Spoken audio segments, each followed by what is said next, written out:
Hecky yeah! Includes the movie and sing-along version. What's good, man? It's your homeboy T-Pain, a.k.a. your girlfriend's boyfriend. And right now, you're checking out Take Flight. Let's get it. Hey, yo, what's good? It's your boy Wings of Take Flight. We are here backstage, Canberra Juicy Fest. I ain't even got to say it. Hey, man. Legend in the building. T-Pain, how are you, bro? I'm good, man. How are you? Good, bro. I got to kick this off by telling you a little something real quick, man. Okay. This platform for us started 2 years ago. The first ever video we dropped was you reacting to an Australian artist called 1-4. Oh, yeah, 1-4. Yeah. Can I just say, bro, that was the biggest drop for us in so long, and it was our first ever video. So I got to Really? Bro, it was That's dope, man. There's more to talk to about that, Yeah, but yeah. Like, that was just a crazy full circle appreciate moment it, for man. us. How's Juicy Fest been for you, bro? Juicy Fest has been good, man. It's been really fun. Everybody is kind. You know, treat people well, you get treated well. So, you know, I always roll by that motto. So everything's been great for us, man. You know what I mean? Bro. A special moment I seen online was over in New Zealand. Yeah. They came out on stage, pumped the haka for you. Yeah. Tell me about how you felt in that moment, bro. Oh, man, I cried for sure. I cried a lot because, anytime I'm even at home, just having a subpar day, like I'll throw on a few hakas. You know what I mean? It's just if I need to, like, let something out, like I'll throw on some real heartfelt stuff and, get some hakas in there. So I like frequently watch hakas a lot, and that was my first time seeing one in person. Okay. I had never seen one in person. It was just, it was so different because when you see it from different camera angles and stuff like that, it kind of induces the heartfeltness of it. But when you see it in person, it's surreal, man. It got you straight on. Is that the first time you've been in New Zealand after all these years? No. That's my second time. This is just the first time they came and dedicated something to you. Absolutely. Bro, tell me how you feel. What do you think Juicy Fest is contributing to the culture out here by putting on this kind of show filled with so many legendary acts, bro? Yeah, this is different. I think this is the most different tour that I've ever been on, actually. Usually, there's some up-and-coming openers. There's some, local people and stuff like that. This is all headliners. You know what I mean? This is just a roster that's all headliners, and I don't know how they put it together, but somebody got a lot of money. So. Come on, bro. T.I. called the owner Batman, and Batman just made it happen, bro. I'm telling you, shout out to Prado, man. Come on, man.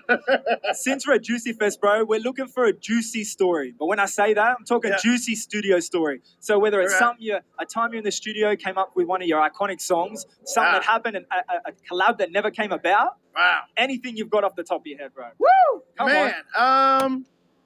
Man, the Kiss Kiss beats. I made the Kiss Kiss beat for R. Kelly. Okay. R. Kelly didn't like the beat. Then my next studio session was with David Banner, and I showed him the beat. He recorded a song to the Kiss Kiss beat.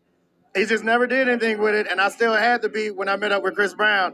And then Chris Brown let me write the song to it, and then history was made. So how long after you did the beat did it actually come about? Man, this is probably 2.5 years. Okay. Yeah, so all those beats you got in your hard drive, just keep them there. The day may come. Keep showing them to people. The day may come. It don't matter how many times you've heard the beat, it's gonna sound old to you, but it's new to them. All those beats you got in your hard drive, just keep showing them to people, or put them on YouTube and let somebody use it for free. If you're not gonna do it.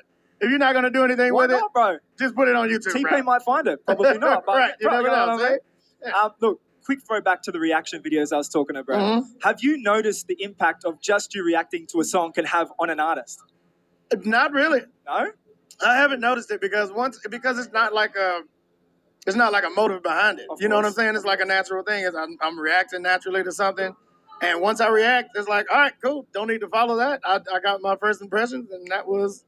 There we go. And then I start seeing news about it. But it's, I don't realize, that there's a whole impact and a new set of lights afterwards. You know what I mean? Bro, let me tell you, at that time, when you reacted to people like 1-4, we'll talk about another little friend of yours a bit later. Yeah. But, you know what I mean?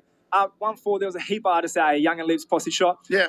It created a buzz in Australia like I've never seen before, in the local scene, right? Really? It was going absolutely bananas. People were sharing it like crazy. People were just like, wow, T-Pain is really creating a buzz down under just by helping us out. But can I say, I heard that people thought that you've done more for the Australian scene than Iggy Azalea did. Not to take anything away from Iggy Azalea. She's done some crazy shit for herself, but... Damn! Yeah, man. So, shout out to Iggy, man. Yeah, shout out to Iggy, too. Shout out to Iggy. I love you. Obviously, you met your man, Mason Dane, via that. Yeah, man, Mason Dane. That was That's still going. You know what I mean? Of Like, course. you know, he came out on stage to be at one of the Juicy Fest shows. It was awesome, man. It's a cool friendship that we still have going to this day. So What was it about Mason that you took to straight away? Because it was a pretty quick connection. yeah, I mean, it's the same thing that I love about most of my favorite artists. Like Mason don't give a shit. You know what I mean? Like Mason don't care what you say. Like you can tell he just exudes confidence. Like there's nothing about him that says, do you like me, or I need validation from other people. It's just Mason, man. You know what I mean? He's a big fluffy guy. Come on, You big know what I fluffy mean? cloud. I think you Big- called him big- at the time. Big fluffy cloud. Come So on, Mason. you know, I'm sure he's used to people, discredit him just for being how he is and just for being who he is and being white and, just like all kinds of stuff. He's got a lot of stuff working against him. Yes. So when you know you have good music and when you know you have a talent and you exude that confidence, that negates all that shit. You know what I mean? Bro. Amen Yeah. to that, bro. Hey, obviously you're big on the streaming side of things right now.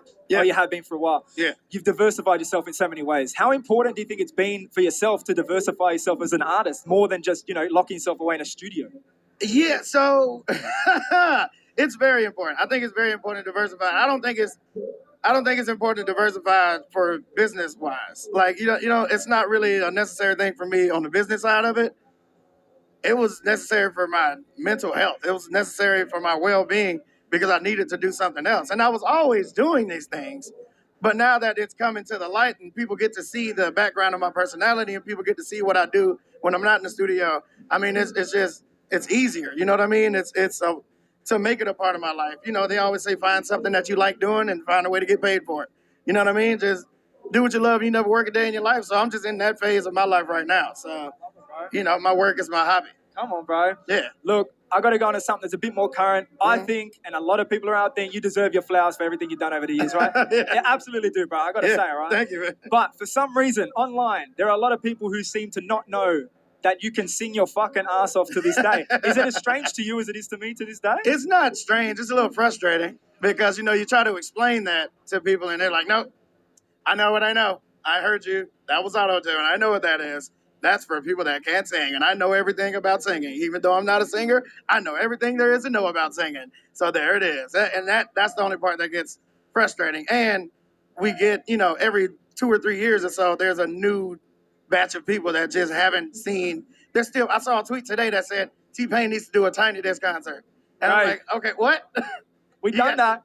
That should have proved everyone wrong already. Yeah, but the fact that you don't even know and didn't even take the time to look, but you took the time to tweet that, like you came up with this genius idea, like, come on, man, Right. figure it out. Amen. Right. Well, lastly, bro, look, on top of the covers is obviously something that kicked off that conversation Yeah, man. where you proved yourself yet again. When you don't have to. But obviously someone that came online and co-signed what you're doing, Ozzy Osbourne. Yeah, man. How does it feel to wake up, look online and see a legend like himself Man. co-signing something you just done? That was so cool, man. Because I've met Ozzy once, and that, he's a cool dude, man. So to be accepted in that genre, to be accepted in that part of the culture, even when the fans don't, you know what I mean? Because before Ozzy said anything, all the metalheads were like, nah, don't like it. We're not doing this. Even though it was good, I know it was good. Ozzy Osbourne knows it was good. Come on. You know what I mean? But to have people just reject it just because I don't fit in the genre, it was kind of frustrating. But, when the king, when the sir, when the knight says it,